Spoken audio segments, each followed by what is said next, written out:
Uşaqlar, biz bu günləri hər hansı bir ədədin qalıqların və qalıqlarının sayını və qalıqlarının cəmini taparıq. Məsələn, deyirik ki, hər hansı bir ədəd, məsələn, deyirik ki, 5-in qalıqları cəmini tap və ya da 5-in qalıqlarını tap. Birinci nə edirik? 5-in qalıqlarını tapırıq.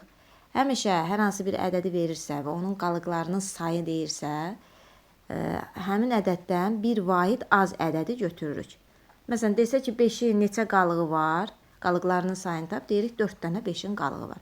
Və yaxud da ki, desə ki, 5-in qalıqları cəmini tap, onda məsələn 4-ə qədər toplayırıq. Məsələn, 1 üstə gəl 2, üstə gəl 3, üstə gəl 4. Elədi nə qədər? 10. Məsələn, oldu 5-in qalıqları cəmi 10, sayı da oldu 4 dənə. Məsələn, başqa bir nümunə göstərək. Məsələn, deyək ki, 7-nin qalıqları tap.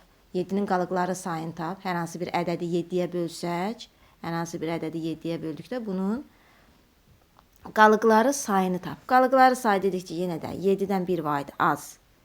6 dənə bunun qalıq sayı var. Qalıq sayı. Və qalıqları cəmi isə desə, 1 üstə gəl 2, 6-ya qədər toplayırıq. Üstə gəl 3, üstə gəl 4, üstə gəl 5, üstə gəl 6. Və bunun cəmini tapırıq. Məsələn, nə qədər elədi? 6, 10, 15, 15-in üstünə 6, 21. Demək, 21 dənə bunun qalıqları cəmi var.